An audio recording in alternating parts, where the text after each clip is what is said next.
In this video, I'm going to provide an overview of media access control. This is one of the hot areas of research in networking. There are literally thousands of research papers in this area. I myself am guilty of contributing 5 to the lot. So where are we placed right now? We have covered all the required functionality to reliably transfer data over a point-to-point link. But how useful is such a two-node network? You don't want to get stuck talking to the same person all the time.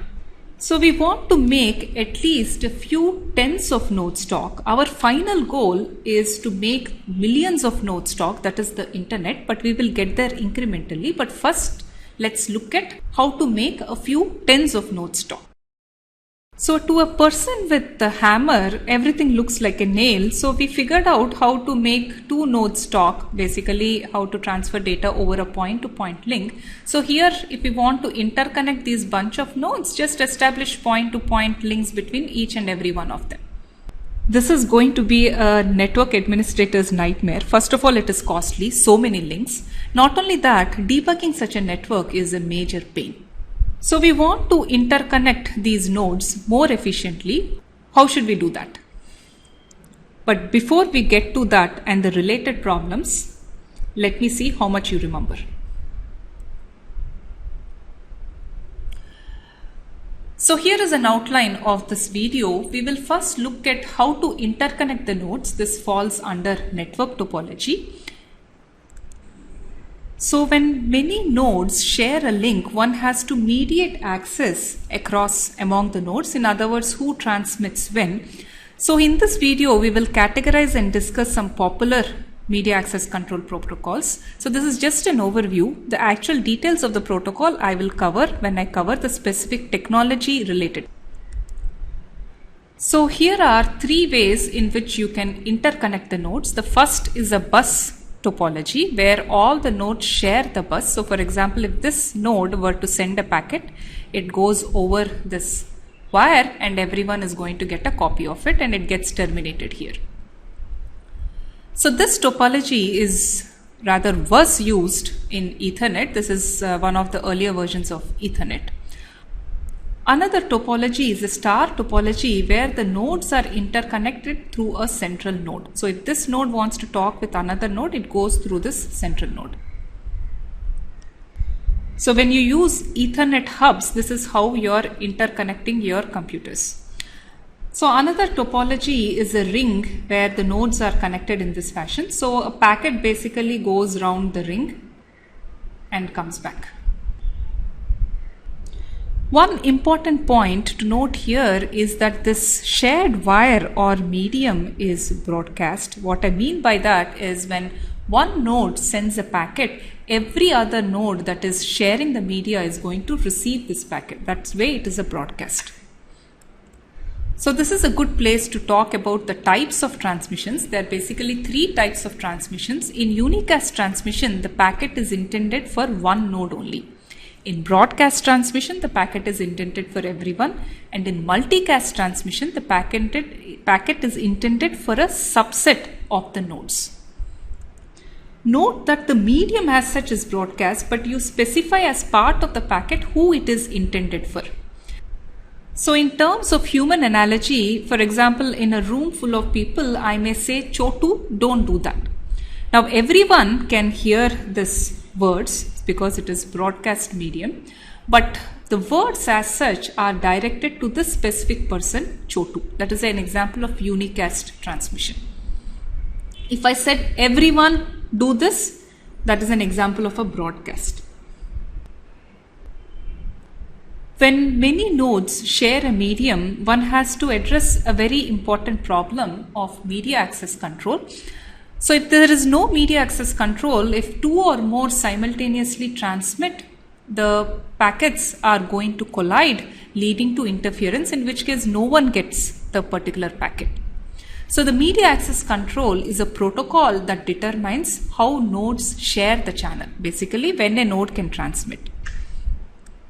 So something to note here is the communication about this channel sharing must use the channel itself. In other words, you can't assume that there is a separate wire to negotiate the channel access and another wire where actually the data transmissions take place. This is not okay, just because it adds to a lot of overhead and cost.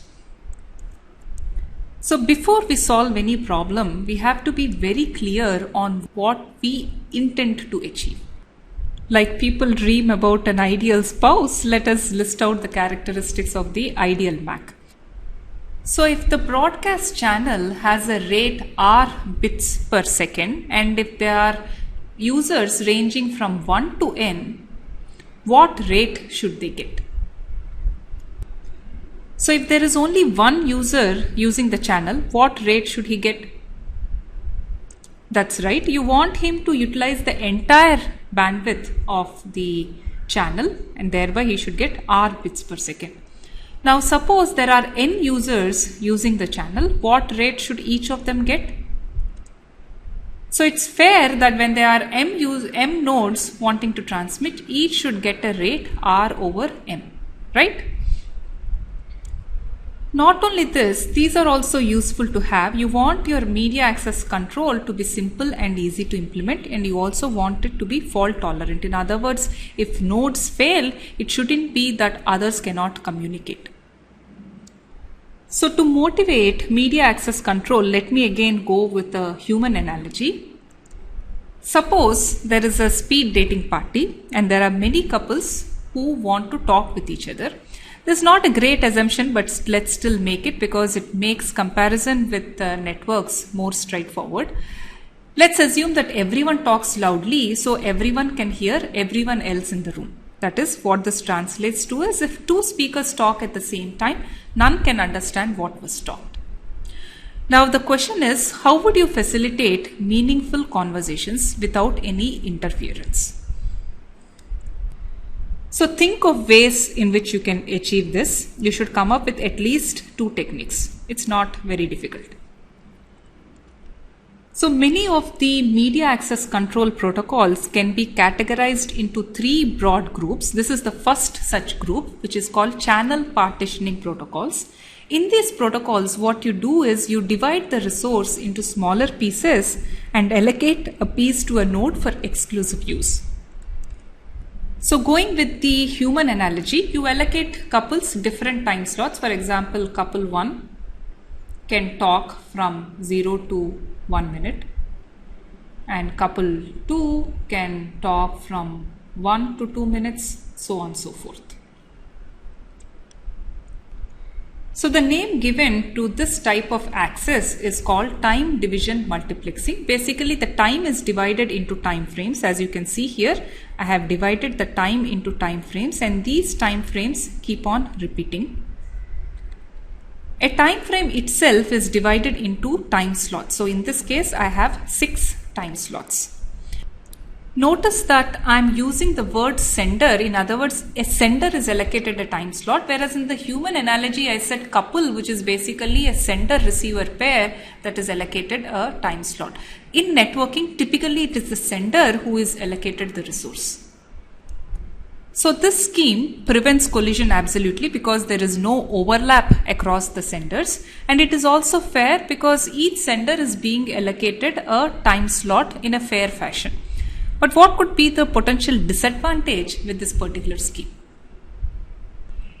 So if a resource is dedicated to a user, if he uses it, great, but if he's not using it, like is in this idle slots, you are actually wasting the bandwidth. So for example, if there's only a single user, in which case he is limited to R by n, where n is the number of other users, even when all the others are idle, because you can't access their slots. So this exclusive use is not a good idea because it leads to wastage of resources. So at low loads, lot of wastage. At high loads, it's fair and people start using their slots. Another channel partitioning scheme is frequency division multiplexing. In the human analogy, this translates to moving the couples to different rooms. It's called frequency division multiplexing. So the way it is done in networks is the entire spectrum is divided into frequency bands, and each sender receiver is assigned a frequency band. Notice that I am saying sender as well as receiver here. Here the receiver also has to tune in to the assigned frequency band, otherwise it cannot receive. So in lot of the other networking protocols, this condition doesn't arise. Only the sender is allocated the resource, but in frequency division multiplexing, both the sender and the receiver has to be assigned to the same frequency band. Assuming the bandwidth in hertz is proportional to the data rate in bits per second, if there are n senders, each sender is going to get R by n, let me call it data rate here so that there is no confusion, bits per second. Another point to note here is in the TDM scheme, when a sender transmits, all the receivers can receive that particular transmission, whereas in FDM, a sender transmits only those receivers that are tuned into that particular frequency band can receive. This scheme suffers the same disadvantage as the TDM. In other words, if there is a single sender, he is limited to R by n even when the other senders are idle. And as I mentioned, sender-receiver channel coordination is also not very easy, because typically in networks, one sender may want to talk with many receivers at different points in time. So here is how frequency division multiplexing happens. So this is the entire frequency band, let's say 0 to 6 megahertz. So you kind of give 1 megahertz, 2 megahertz, so on and so forth. So there is another technique in channel partitioning called cold division multiplexing. In the human analogy, this roughly translates to the asking the couples to speak in different languages. The idea there is you're so tuned in to a particular language that you can filter out the other languages. In CDMA as well as in real life, if the background noise becomes too much, even if they are speaking in different languages, still you will not be able to receive properly. So here in CDMA, each sender is assigned a different code, and sender can transmit in the entire frequency band all the time. So this is kind of a very fascinating thing. In that, a sender is using the entire frequency band and he's transmitting all the time, and still this does not cause collisions. The fact that a sender is using the entire frequency band, which gives R bits per second, doesn't mean the sender, when there are n other users, everyone will receive R bits per second. When there are n senders, the achievable rate is still R over n. And this also suffers the same problems as with previous protocols. In other words, if you give dedicated access to a resource, then if others are not using it, you're going to waste the resource. So you must be wondering, what is this code and what property does it have that it permits that even when people are transmitting at the same time, they can still not collide with each other. I personally find CDMA very fascinating. So let me show you how things work. So here is the case of CDMA with the single sender. Here is the code that I was talking about. So this code is 8 bits. 1 1 minus 1 minus 1 1 1 minus 1 minus 1. And here is the data. The 0 bit is represented as a negative voltage and the 1 bit is represented as a positive voltage. So if you want to send this data 0 bit, all you do is you multiply this data with the code bits. So as you can see here, because this is minus 1, all the bits are flipped. So you have minus 1, minus 1, 1, 1, minus 1, minus 1, 1, 1. Since this is plus 1, and the code when you multiply it with will result in the same code. So this is 1, 1, minus 1, minus 1, 1, 1, minus 1, minus 1.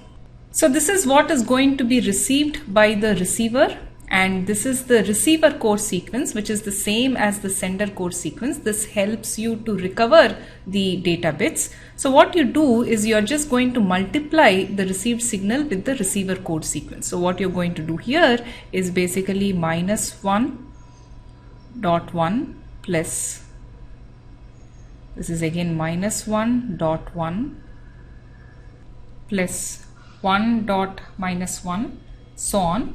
So there are 8 such terms and you're going to take an average of it, and this, as you see, is going to be equal to -1, which is actually the data bit. By the way, this 8 comes about because there are 8 bits as part of the code. So this is a simple case. The more interesting case is when there are 2 senders. How do you ensure they still do not collide? So in this case, there are 2 senders, sender 1 and sender 2. Sender 1 is sending -1, 1, whereas sender 2 is sending 1, 1. So sender 1 has this code sequence and sender 2 has this code sequence. As you can see, the code sequence is not the same. These codes are orthogonal codes. That is a property of CDMA codes. Just like before, you're going to take a product of these both for both sender 1 and sender 2. So that is, this is the product. And then what the channel is going to do is it's going to add them up. So this is what you're going to see here. I will just do one calculations. I will let you do the other calculations. Let's look at this. This is 1 into -1. So during this time, this sender 1 is sending -1, whereas in this interval, this is also sending -1 because that is 1 into -1 again. So this is also -1. So when you add them up, this results in a -2. So we are looking at this position. Now let's look from the perspective of sender 2. So this is the sender's 2 code sequence and this is what it is receiving on the channel. Much like before, it's again going to do a product of what it is receiving on the channel with the code. So this happens to be 1 into 0 plus -1 into -2 plus all the other terms. So this happens to be 2 plus whatever, you have to take an average, and this turns out to be equal to 1. That is what was actually sent. So I will let you do these calculations to convince yourself that each sender can recover the signal even though they are overlapping in time, and this is mainly because of this orthogonal property of the code. The challenge in CDMA is often in deriving such orthogonal codes. So far we have covered one class of media access control protocols called channel partitioning protocols. So we will address another class of protocols just in case you forgot what we were dealing with. So this is the problem that we were trying to solve. So the second class of media access control protocols is called random access protocols. We humans already employ this protocol when we talk. Rather, the polite humans already employ this protocol when we talk. So what we normally do in a group setting is we listen. If everything is quiet, we start talking. But if someone else started talking at the same time, we hear and know that there is a collision.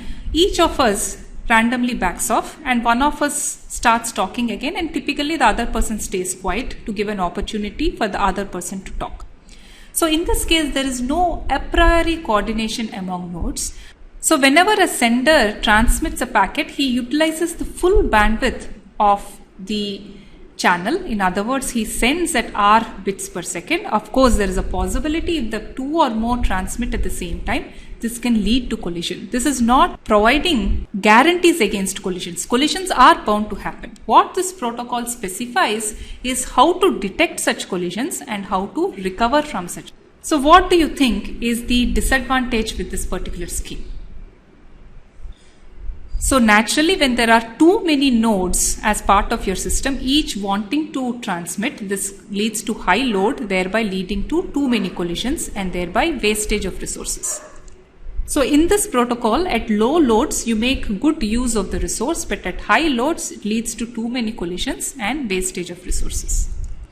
The third class of media access control protocols is called taking turns protocols. So in the human analogy, not all couples have things to say to each other because they are shy or not interested in the other person.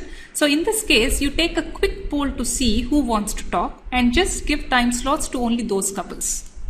So if you look at channel partitioning protocols, they are efficient and fair at high loads, but they are inefficient at low loads. The random access protocols are opposite, where they are efficient at low loads and inefficient at high loads. This take and turn protocols try to make the best of both worlds.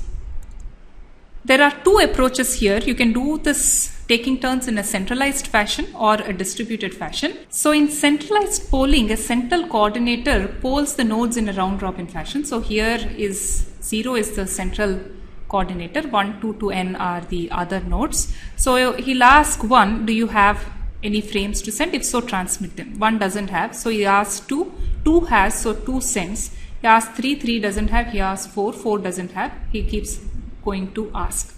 The idea here is that this time spent in polling is not going to occupy that much of the resources, that most of the time is spent in data transmission.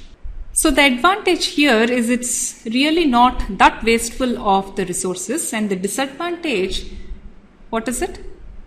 Is that no matter what, there is some polling overhead. If there is only a single user, he can't get R bits per second, because this time which is shaded, you are not doing any useful work. Not only that, this has a single point of failure. In other words, if this coordinator fails, then none of the rest can communicate with each other. In decentralized token passing system, a control token is passed from one node to another in a certain order, and whoever has the token can send a packet. So the way to relate to this is, remember the baton when they do relay races, so you have to pass the baton to the other person. So something like that is happening. So the nodes are arranged. This system typically works in this token ring topology. Nodes are arranged in this fashion, and the token passes in this circular fashion from one node to another in this order. Now whoever has a token can then send a packet, and the packet itself goes round in this particular circle and comes back, and then the token gets passed to the next person. So again, this particular protocol will again be covered in detail later when I talk about token ring systems, and the disadvantages here are again the token passing overhead, and there is also a single point of failure here where suppose this node got the token and then it crashed. So you need a method to recover from such failures also. So that's with respect to the three classes of media access control protocols. But where are these protocols used? So TDMA in combination with FDM is used as part of the cellular networks, GSM 3G, 4G, as well as the WiMAX standard, which is a broadband wireless standard.